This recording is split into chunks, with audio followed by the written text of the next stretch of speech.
Oke, halo semuanya dan kembali lagi di vlog Ridwan Hanif. Kemarin banyak yang nanya nih, kapan review laptop lagi, kapan review HP lagi gitu ya. Nah, kali ini beneran kita review laptop ya. Ini namanya Asus VivoBook S14. Nah, kalau kalian lihat laptop-laptop Asus kebanyakan belakangnya itu nggak seperti ini. Ini tiba-tiba beda sendiri gitu. Ini warnanya kebetulan merah. Merahnya tuh kalau kalian lihat langsung tuh bagus banget. Tapi kalau kita lihat di cahaya yang agak kekuningan, dia bisa jadi pink. Terus logo Asus VivoBook-nya itu ada di bagian sini. Kenapa? Karena menurut Asus ini adalah laptop yang diciptakan untuk anak muda. Jadi buat orang-orang yang suka nempel-nempel banyak stiker di sini. Nah, ini dikasih lahan yang sangat luas. Kecil aja di sini ininya, logonya. Nah, seperti apa laptop Asus VivoBook S14 ini? Bersama saya Ridwan Hanif. Jangan lupa untuk like video ini dan subscribe jika kalian belum.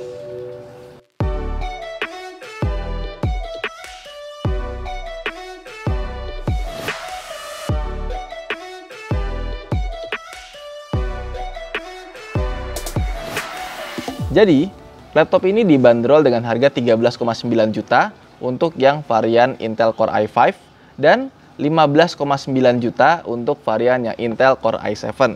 Jadi kalau kalian pengen upgrade ke Intel Core i7 yang generasi ke-10, itu bedanya sekitar 2 jutaan. Sebelumnya, dikarenakan adanya wabah COVID-19, laptop Asus VivoBook S433 ini telah di-launching pada tanggal 8 Mei 2020 secara online oleh Mr. Jimmy Lin, Asus Regional Director Southeast Asia. Jadi, kalau misalkan kalian pengen cari laptop ini, kalian nggak cuma bisa nonton di video aja. Kalian bisa cek toko online favorit kalian untuk membeli laptop ini, dan nanti akan diantar langsung ke rumah kalian.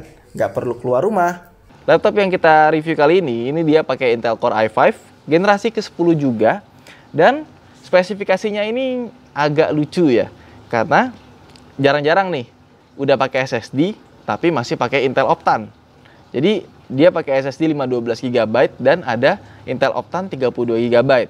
Untuk VGA-nya dia pakai Nvidia GeForce MX 250. Dimana kalau misalkan kalian pakai untuk render, untuk bikin video, untuk edit-edit gambar, ini udah lebih dari cukup. Terus untuk RAM-nya dia pakai RAM 8 GB, tapi sayangnya tidak bisa ditambahkan karena nggak ada tempat lagi.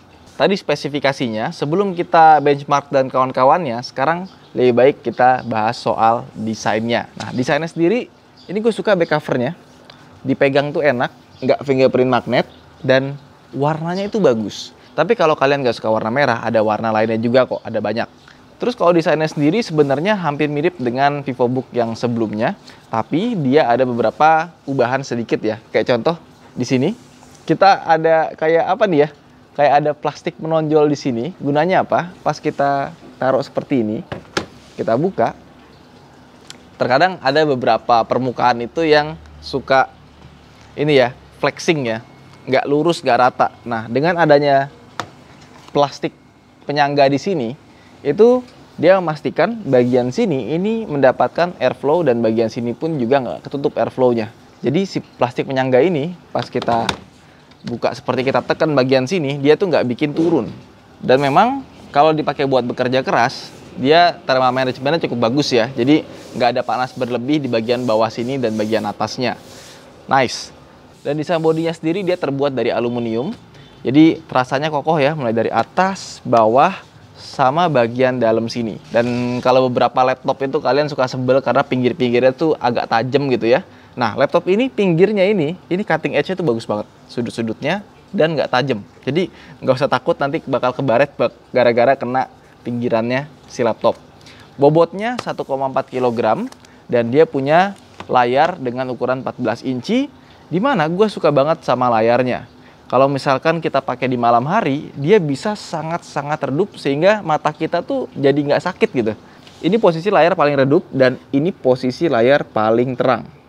Nah, dan posisi paling terangnya memang tidak secerah itu, tapi pas dipakai buat di siang hari, itu sudah lebih dari cukup. Dan layarnya ini sudah pakai finishing matte ya, jadi kalau misalkan kita lagi pakai gitu, dia nggak ada pantulan-pantulan dari kanan kiri, bukan yang glossy. Dan buat di mata itu enak banget. Warnanya itu udah 100% sRGB, buat dipakai buat ngedit video, ngedit foto, ini color akurasinya sangat bagus. Jadi buat kalian yang kerjanya multimedia, gue bisa sarankan dengan laptop ini karena layarnya bagus banget. Nah, untuk keyboardnya sendiri, gue suka banget. Kenapa? Karena dia punya pantulannya itu pas gitu, klikernya tuh pas. Memang laptopnya dia punya travel keyboard itu nggak terlalu dalam, tapi karena klikernya itu pas gitu, pantulannya, kayak pegasnya gitu pas banget ya. Jadi rasanya enak aja gitu. Dan ukurannya pun juga nyaman buat tangan kita. Dan pas kita taruh telapak tangan di sini, ini nggak ada rasa panas sama sekali. Sama untuk tombol enternya, dia dikasih warna kayak stabilo gini ya. Entah buat apa. Mungkin buat penanda aja buat orang yang suka lupa kalau ini tombol enter. Terus di bawahnya ada touchpad yang menurut gua oke, ukurannya besar. Dan di sebelah kanan atasnya ini ada untuk fingerprint. Jadi kalau kita mau masuk, kita bisa langsung pakai Windows Hello, nggak usah pakai masukin kode-kode lagi. Layarnya sendiri dia punya Nano Edge display, jadi dia punya bezel yang sangat tipis. Kemudian hinge-nya ini cukup kuat. Seperti ini kita bawa goyang-goyang gini dia nggak bikin patah ya. Cukup solid gitu, nggak gampang goyang. Untuk koneksinya sendiri di sebelah kiri dia ada port charger, ada port HDMI, ada USB, dan ada USB Type-C, dan ada headphone jack yang bersatu dengan mikrofonnya. Di sebelah kanan, ini ada untuk micro SD, sayangnya bukan SD card, ada USB lagi dan ada USB lagi. Jadi USB-nya ini cukup lengkap loh, ada 3 dan ada 1 buah USB Type-C. Ya, laptop-laptop zaman sekarang kan rata-rata USB-nya cuma 1 ya, sisanya USB Type-C semua. Tapi yang di laptop ini lebih lengkap meskipun sayang sekali cuma ada micro SD aja. Kalau misalkan ada SD card port itu lebih enak lagi. Buat teman-teman videographer atau fotografer mungkin lebih seneng dengan yang ada langsung SD card-nya gitu, portnya bukan micro SD. Kenapa? Karena males aja gitu pakai adapter gitu, enak kan langsung colok gitu. Tapi ya laptop zaman sekarang rata-rata SD card itu kan ukurannya gede ya. Jadi biar menghemat ruang di dalam laptopnya ini biar lebih tipis, itu biasanya agak ya zaman sekarang udah dibuang, udah ditinggalkan. Padahal perlu. Sekarang kita ngomongin speakernya, dia tulisannya Sound by Harman Kardon. Tapi sayangnya menurut gue untuk menyandang nama Harman Kardon, harusnya bisa lebih keras lagi suaranya. Kalau jernih sih jernih, tapi volumenya harusnya bisa dimaksimalin lagi. Biar rasanya tuh nggak perlu pakai speaker tambahan lagi. Kita kemana-mana mau presentasi, ngasih lihat video itu lebih enak kalau misalkan speakernya kenceng. Kalau ini speakernya jernih tapi kurang kencang. Kemudian gimana soal daya tahan baterainya? Nah, hebatnya laptop ini karena dia menggunakan Intel Core i5 generasi ke-10 yang sangat hemat daya. Ini kalau misalkan kita pakai itu bisa sampai 12 jam. Ini laptop udah gue pakai buat ngedit video apa segala macam, baterainya masih ada 58%. Jadi baterainya irit banget. Tapi pas kita pakai render otomatis karena daya yang dibutuhkan lebih tinggi, processingnya juga lebih berat. Nah, daya tahan baterainya menurun dan kalau kita mau processing yang berat-berat sebaiknya kita pakai colokan listrik biar performance-nya lebih optimal. Kemudian bagaimana dengan performance-nya kalau misalkan kita pakai buat bekerja? Untuk bekerja gua rasa nggak ada masalah ya. Photoshop oke, Premiere oke, hasil benchmark-nya pun juga memuaskan. Tapi kalau misalkan kalian buat main game, laptop ini bisa banget. Prosesornya mumpuni, VGA juga mumpuni. Tapi untuk beberapa game berat, terutama buat kalian yang pengen FPS-nya tinggi-tinggi gitu ya, gua rasa kalian sebaiknya beli laptop gaming saja. Karena VGA Nvidia GeForce MX 250 ini ditujukan itu untuk multimedia. Kayak misalkan kalian pengen ngedit video, buat ngedit Photoshop segala macem, ya ini bisa diandalkan. Tapi kalau untuk main game, ya kalian beli laptop gaming saja. Cuma kan laptop gaming nggak setipis ini, daya tahan baterainya nggak selama ini, dan untuk harga range segituan, ini layarnya itu bagus banget, nyaman di mata dan color akurasinya bagus.